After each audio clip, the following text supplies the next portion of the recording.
Hey everyone, it's Game Fruit Pulp, and welcome back to another Minecraft Building Toronto episode. In this video, we're going to be taking a look at a few of the newly completed builds on our project, with a focus on our newly completed block, as well as some interesting work that I'm doing on the project that is out of the ordinary for our map. We started 2024 with a ton of completed builds, and I'm excited to be showcasing a few of those with you today. If you enjoyed the video and are new to the channel, be sure to hit that subscribe button. This video isn't going to be too long, but I wanted to get you all an update on the progress as we work towards completing our current building perimeter on our map. Because we only have a few odds and ends left in the building perimeter, there aren't very many noteworthy buildings left in the area to showcase. The work on the Building Toronto team and I have been doing isn't the most glamorous, but it will allow for our map to continue to have the complete and alive feeling that it does now. With that in mind, let us take a look at our newest completed block on the project, bringing us down to only 5 remaining blocks in our current building perimeter. The block we're going to be looking at to start a video is at the northwest end of our building perimeter and falls within the following borders: Duncan Street in the west, Twilight Lane in the east, which is a small alleyway just west of Simcoe Street, Nelson Street in the south, and Richmond Street in the north. This block signified the end of construction along Richmond Street on our project for the time being, with no plans to work north in the short term on the project. This entire city block was done by team builder Mike, whose name you have probably started to get used to on the project, as he has been our most efficient builder over the last few months since joining our team. This block signified a big challenge for him, as it was the first time he aimed to complete an entire city block himself. I think he did a great job, and I'm excited to take a closer look at the 3 buildings that sit on the block with you all. The first building on the block sits at the northwest corner, and it is the first both in our video and in the history of the block. 205 and 215 Richmond Street West is a historic medium-height brick and sandstone building that was previously held as a factory. This building has been included by the City of Toronto on its Heritage Register, which describes the building as a 7-story commercial building dating back to 1925 in the King Spadina HCD plan of 2017. The building was known historically as the New Textile Building, and the building is stated to be worthy of a heritage designation by the City of Toronto for the following reasons. The property at 205 Richmond Street West has a cultural heritage value for its design as a detached commercial building with the second wave of development in the King Spadina neighborhood in the 20th century. The detached commercial building represents a key building typology in King Spadina, dating to the early to mid-1900s, where the area was the city's main industrial district and filled with large-scale warehouses, factories, and office buildings, many of which replaced earlier low-rise structures. The building at 205 Richmond Street West is distinguished by its classical design, particularly the stone-clad base with the banding, the bracketed cornice, and the tripartite design with the base, shaft, and attic. Contextually, the property at 205 Richmond Street West is valued for the role of the detached commercial building in defining, supporting, and maintaining the historical character of the King Spadina neighborhood, reflecting its evolution from a 19th century residential and institutional enclave to Toronto's manufacturing centre in the 20th century to its current status as a mixed-use community. The detached commercial building at 205 Richmond Street West is historical, visually and physically linked to its setting in the King Spadina neighborhood, which it is part of an important collection of warehouses along Duncan Street north of King Street West, which includes all of the 4 corners at Richmond and Duncan.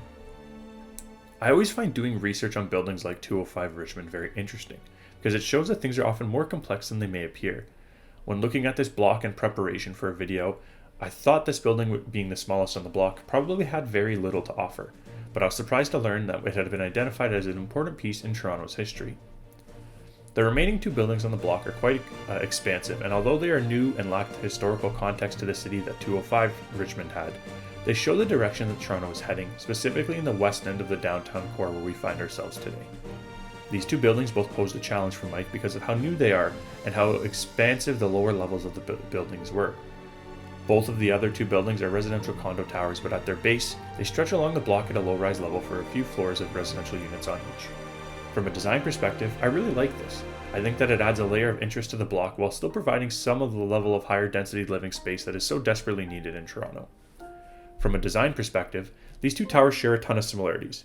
Both include a limestone-like podium for their towers and a glass and steel modern look for the high-rise itself. The 2 differ in their designs in the low-rise portions of the building, with one carrying the limestone-style rock across the low-rise, whereas the other moves into a similar style to that of the high-rise towers. Both of the towers mix in some colorful accent blocks at the top, with the northern complex using those accents on the ground level as well to bring a higher level of appeal to those walking by at street level.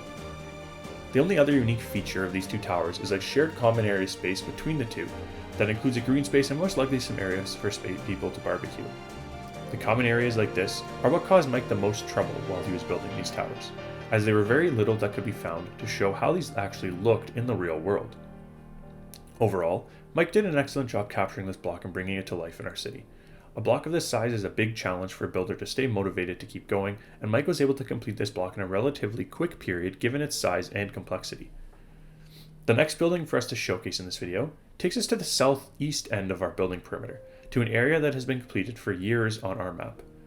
Located at the southwest corner of the Esplanade and Church Street, sat a hole in the ground signaling construction from the time when this area was built on our map. At that time, the hole in the ground was what was actually at this location. However, fast forward a few years and this hole in the ground has become a modern residential condo tower. This brought up a dilemma that we knew would happen throughout the years of building this project, where an area that was previously completed becomes updated and is now incomplete. We decided that when this does occur, we will not limit our map expansion around those updates, but instead will allow builders to build that update if they were interested, or keeping the project the way it was as a time capsule to the past. In this case, Vaughn wanted to tackle this tower, and did he ever do a great job on it? I really like the design of this tower both on our project and in the real world. The brick podium ties well into the low-rise neighborhood of the Esplanade, and the modern tower ties well into the architecture that we come to expect from our modern-day city of Toronto.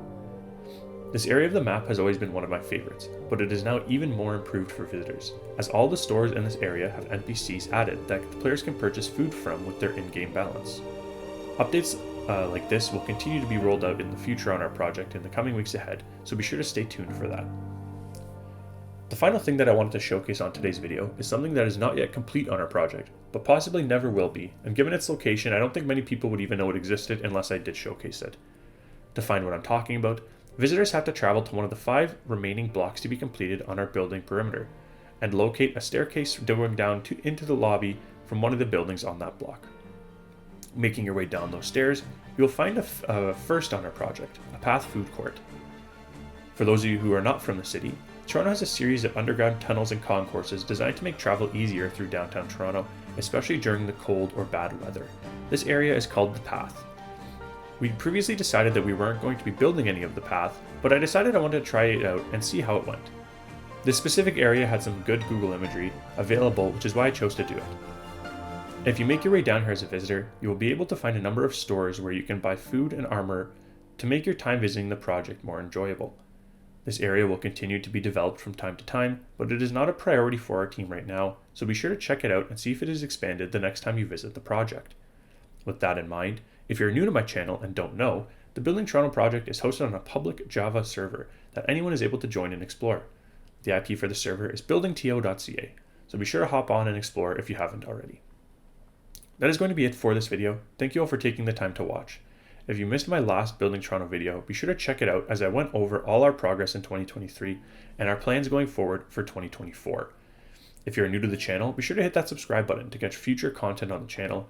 And if you're a returning viewer and you enjoyed, be sure to leave a like and share the channel with your friends so we can continue to grow our community.